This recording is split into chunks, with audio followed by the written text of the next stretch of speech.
yaitu steril, membela citra buruk. Gambar yang buruk itu adalah salinan bergerak. Kualitasnya jelek, resolusinya di bawah standar. Saat dipercepat, kualitasnya memburuk.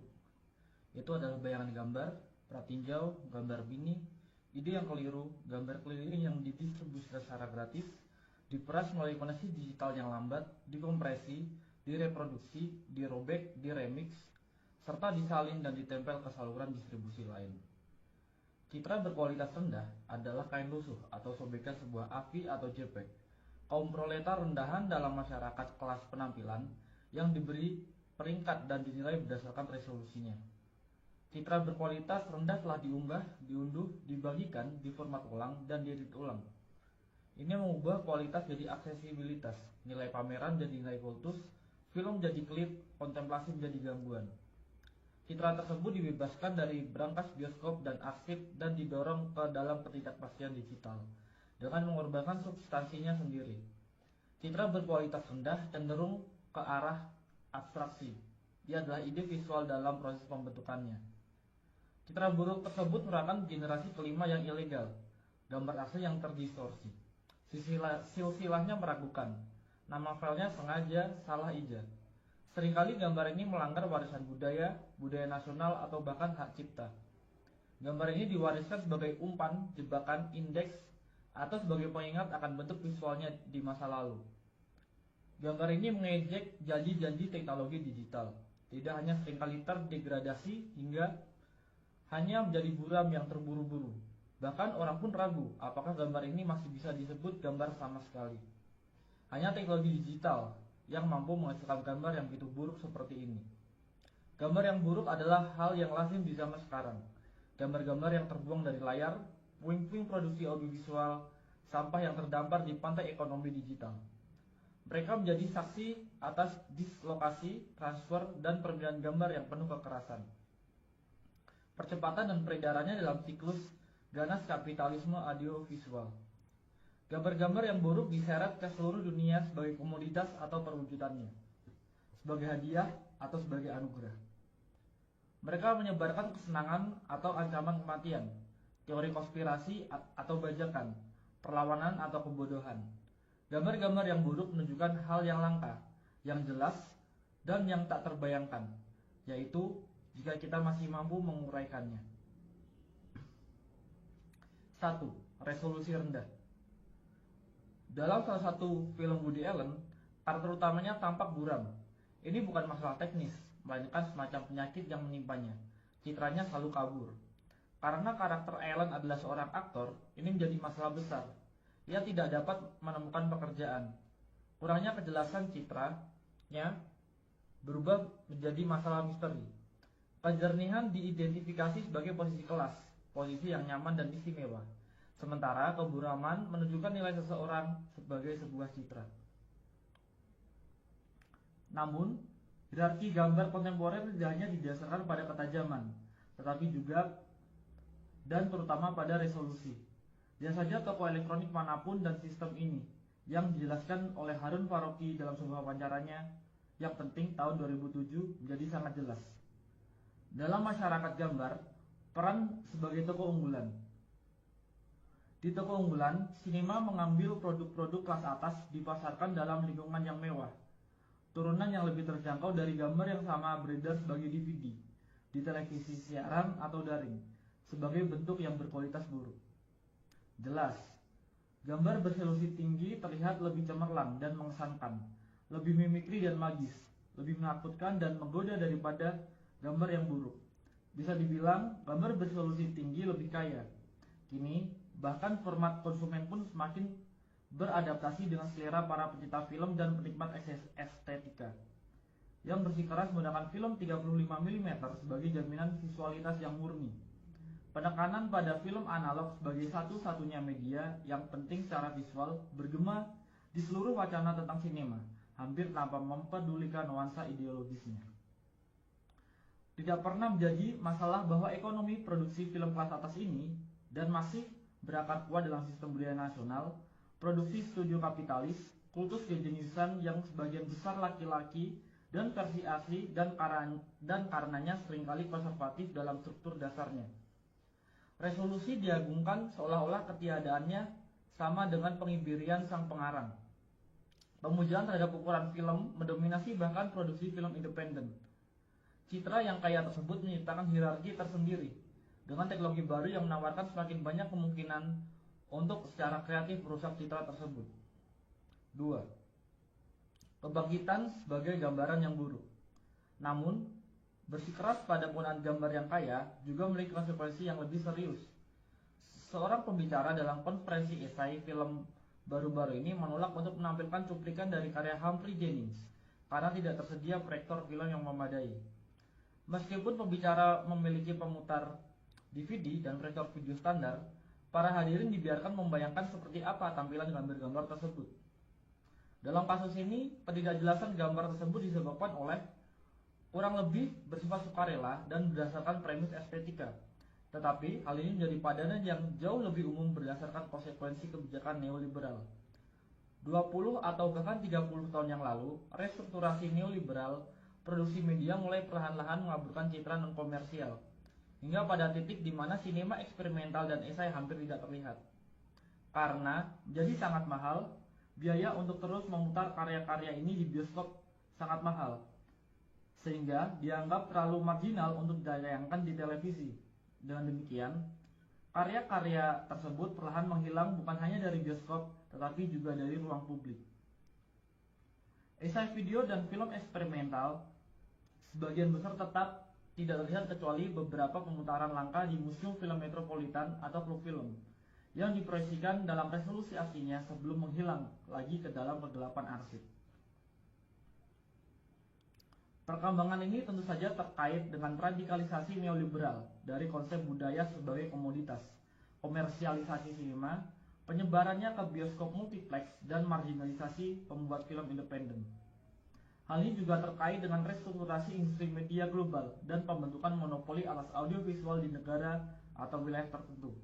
Dengan cara ini, materi visual yang resisten atau non-konformis menghilang dari permukaan ke dalam ruang bawah tanah berupa arsip dan koleksi alternatif yang hanya dipertahankan oleh jaringan organisasi dan individu yang berkomitmen yang akan mengedarkan salinan VHS bajakan di antara mereka sendiri. Sumber untuk ini sangat langka. Kaset berpindah dari tangan ke tangan bergantung pada informasi dari mulut ke mulut di dalam lingkaran tertentu. Dari teman dan kolega. Dengan adanya kemungkinan untuk melakukan streaming video online, kondisi ini mulai berubah secara dramatis. Semakin banyak materi langka muncul kembali ke platform yang dapat diakses publik. Beberapa di antaranya dikurasi dengan cermat, contoh Ubu Web, dan beberapa hanya berupa tumpukan barang, yakni YouTube. Saat ini setidaknya ada 20 torrent esai film Chris Marker yang tersedia secara online. Jika Anda menginginkan retrospektif, Anda bisa mendapatkannya. Tapi, ekonomi gambar berkualitas rendah lebih dari sekedar unduhan. Anda dapat menyimpan filenya, menontonnya lagi, bahkan mengedit ulang atau memperbaikinya jika Anda merasa perlu, dan hasilnya beredar. File AVI buram dari karya-karya agung yang hampir terlupakan dipertukarkan di platform P2P semi rahasia. Video ponsel rahasia yang diselundupkan keluar dari museum disiarkan di YouTube. DVD sajian tontonan para seniman diperdagangkan. Banyak karya sinema avant-garde, esai, dan non-komersial telah dihidupkan kembali sebagai gambar berkualitas rendah, suka atau tidak suka. 3. Privatisasi dan pembajakan. Kemunculan kembali cetakan langka karya-karya sinema militan, eksperimental, dan klasik, serta seni video sebagai gambar berkualitas rendah memiliki makna tersendiri. Situasi mereka mengungkapkan lebih dari sekedar isi atau tampilan gambar. Hal ini juga mengungkapkan kondisi marginalisasi mereka, konstelasi kekuatan sosial yang menyebabkan peredaran mereka secara daring sebagai citra yang buruk. Gambar-gambar berkualitas buruk disebut berkualitas buruk karena tidak diberi nilai apapun dalam masyarakat kelas gambar. Statusnya sebagai gambar terlarang atau terdegradasi memberikan pengecualian dari kriteria tersebut. Kurangnya resolusi pada gambar-gambar tersebut membuktikan bahwa gambar-gambar itu telah dirampas dan dipindahkan. Jelas, Kondisi ini tidak hanya terkait dengan restrukturasi neoliberal produksi media dan teknologi digital, tetapi juga berkaitan dengan restrukturasi pasca sosialis dan pasca kolonial negara-negara bangsa, budaya mereka, dan arsip mereka. Sementara beberapa negara bangsa dibongkar atau runtuh, budaya dan tradisi baru diciptakan, dan sejarah baru dibangun. Hal ini jelas juga mempengaruhi arsip film dalam banyak kasus. Seluruh warisan cetakan film dibiarkan tanpa kerangka pendukung budaya nasionalnya, seperti yang pernah saya amati dalam kasus Museum Film di Sarajevo. Arsip nasional dapat menemukan kehidupan selanjutnya dalam bentuk toko penyewaan video. Saingan bajakan merembes keluar dari arsip tersebut melalui privatisasi yang tak terorganisir. Di sisi lain, bahkan perusahaan Inggris pun menjual isinya secara online dengan harga yang sangat tinggi. Seperti yang dicatat oleh Pod Woesun, citra buruk beredar sebagian karena kekosongan yang ditinggalkan oleh organisasi perfilman negara yang merasa terlalu sulit untuk beroperasi sebagai arsip 16 atau 35 mm atau untuk mempertahankan infrastruktur distribusi apapun di era kontemporer. Dari perspektif ini, citra buruk mengungkapkan penurunan dan degradasi esai film atau bahkan sinema eksperimental dan non-komersial apapun yang di banyak tempat dimungkinkan karena produksi budaya dianggap sebagai tugas negara. Privatisasi produksi media secara bertahap menjadi lebih penting daripada produksi media yang dikendalikan atau disponsori negara. Namun di sisi lain, privatisasi konten intelektual yang merajalela bersama dengan pemasaran online dan komodifikasi juga memungkinkan pembajakan dan pengambil alihan. Hal ini menimbulkan peredaran citra buruk. 4. Sinema yang tidak sempurna. Muncul citra yang buruk menginginkan kita pada manifesto ketiga klasik untuk sinema yang tidak sempurna karya Juan Garcia Espinosa yang ditulis di Kuba pada tahun 1960-an. Espinosa berpendapat untuk sinema yang tidak sempurna karena menurutnya sinema yang sempurna secara teknis dan artistik mahir hampir selalu merupakan sinema reaksioner. Sinema yang tidak sempurna adalah sinema yang berupaya mengatasi pembagian kerja dalam masyarakat kelas. Ia menghubungkan seni dengan kehidupan dan sains, memburukkan perbedaan antara konsumen dan produsen, penonton dan pengarang. Ia bersikeras pada identitasnya sendiri. Ketidaksempurnaan populer tapi bukan konsumerisme dilakukan tanpa menjadi birokratis. Dalam manifestonya, Espinosa juga merefleksikan janji-janji media baru. Ia dengan jelas memprediksi bahwa perkembangan teknologi video akan membahayakan posisi elitis para pembuat film tradisional dan memungkinkan semacam produksi film massal, seni rakyat. Seperti ekonomi gambar yang buruk, sinema yang tidak sempurna mengurangi perbedaan antara penulis dan penonton serta menggabungkan kehidupan dan seni. Yang terpenting, visualitasnya sangat terkompromikan, buram, amatir, dan penuh artefak. Dalam beberapa hal, ekonomi citra yang buruk, hal ini sesuai dengan deskripsi sinema yang tidak sempurna. Sementara deskripsi sinema yang sempurna lebih mewakili konsep sinema sebagai toko unggulan. Namun, sinema yang tidak sempurna, yang nyata dan kontemporer, jauh lebih ambivalen dan afektif daripada antisipasi Espinosa. Di satu sisi, ekonomi gambar berkelas rendah dengan kemungkinan distribusi global yang langsung dan etika remix dan apropriasi memungkinkan partisipasi kelompok produsen yang jauh lebih besar daripada sebelumnya. Namun, ini tidak berarti bahwa peluang-peluang ini hanya digunakan untuk tujuan progresif. Ujar kebencian, spam, dan sampah lainnya juga menyebar melalui koneksi digital. Komunikasi digital juga telah menjadi salah satu pasar yang paling diperebutkan. Sebuah zona yang telah lama mengalami akumulasi modern baru yang berkelanjutan dan upaya privatisasi besar-besaran, dan sampai batas tertentu berhasil. Jaringan tempat beredarnya gambar-gambar buruk tersebut jadi platform bagi kepentingan bersama yang baru dan rapuh, sekaligus medan pertempuran bagi agenda komersil dan nasional. Jaringan tersebut memuat materi eksperimental dan artistik, tetapi juga sejumlah besar pornografi dan paranoia. Meskipun wilayah citra berkualitas rendah memungkinkan akses ke citra yang terpinggirkan, wilayah ini juga dipenuhi oleh teknik komodifikasi paling canggih. meskipun memungkinkan partisipasi aktif pengguna dalam pembuatan dan distribusi konten. Platform ini juga melibatkan mereka dalam produksi. Pengguna menjadi editor, kritikus, penerjemah, dan penulis bersama dari gambar-gambar berkualitas rendah. Dengan demikian, gambar yang buruk adalah gambar yang populer, gambar yang dibuat dan dilihat oleh banyak orang. Mereka mengekspresikan semua kontradiksi dari kerumunan kontemporer, oportunisme, narsisme, keinginan akan otonomi dan kreasi, ketidakmampuan untuk fokus atau mengambil keputusan, kesiapan konstan untuk melanggar dan sekaligus tunduk.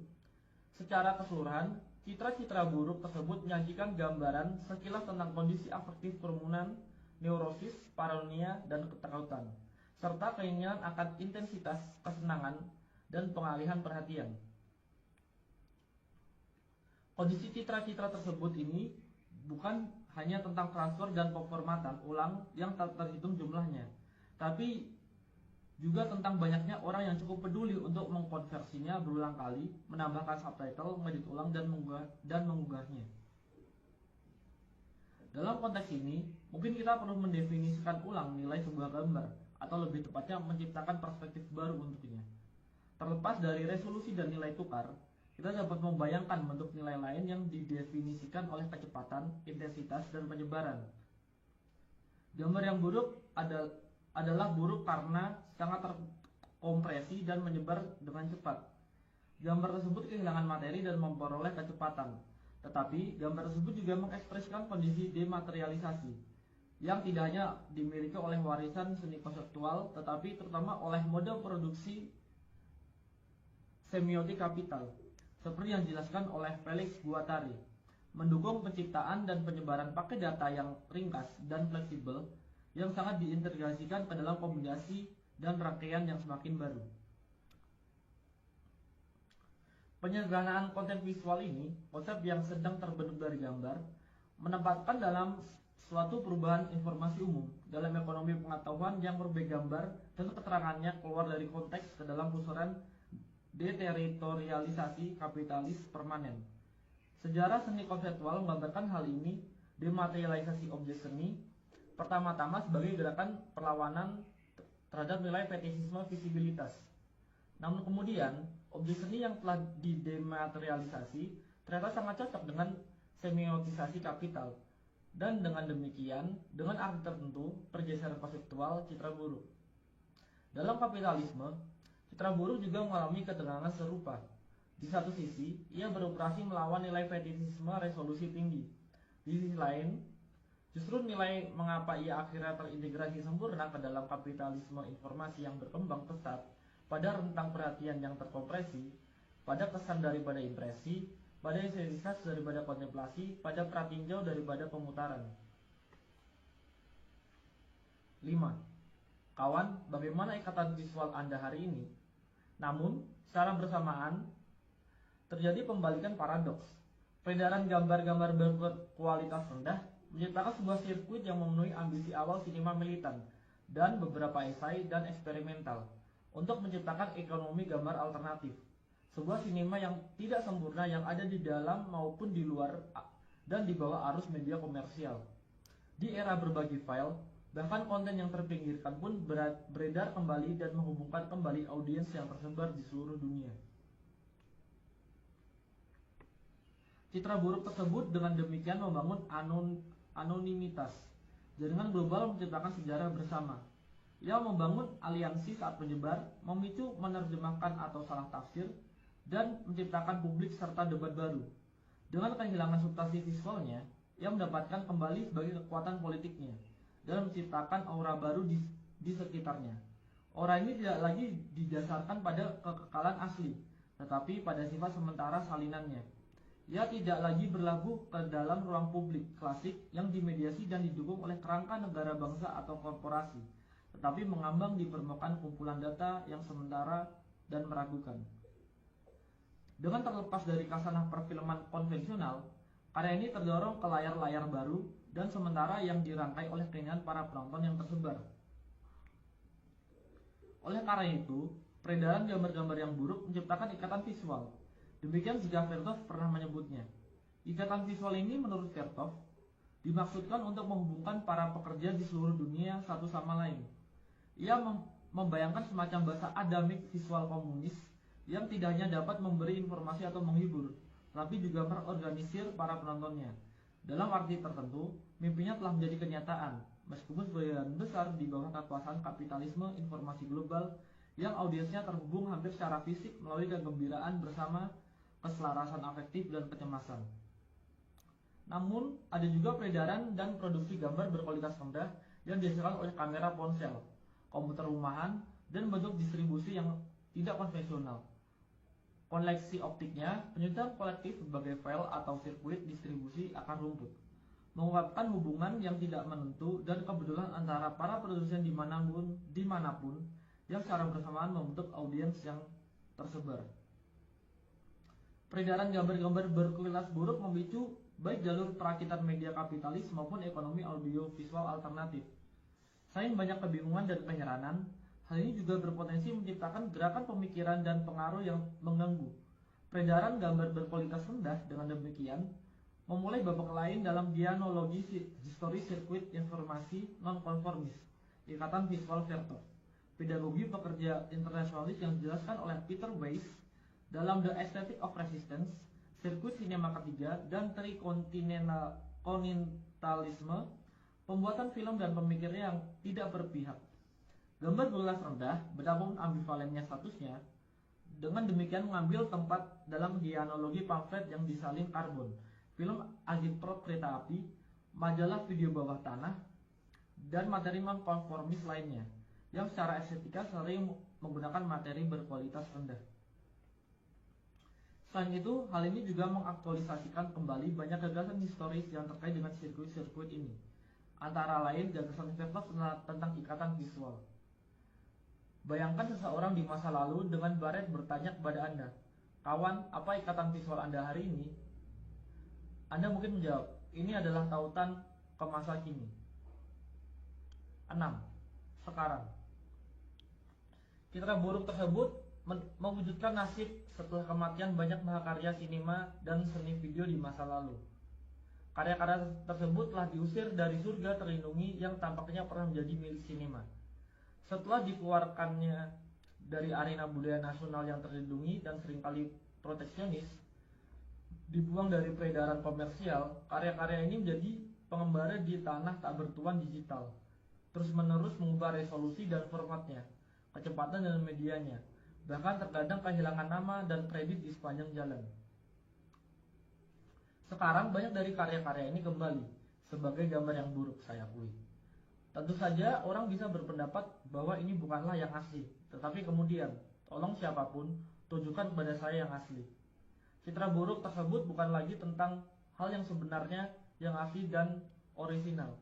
Sebaliknya, ini tentang kondisi eksistensinya yang nyata, tentang sirkulasi kerumunan, penyebaran digital, temporalitas yang terpecah-pecah dan fleksibel. Ini tentang pembangkangan dan mengappropriation, sama seperti tentang konformisme dan eksploitasi. Singkatnya, ini tentang realitas.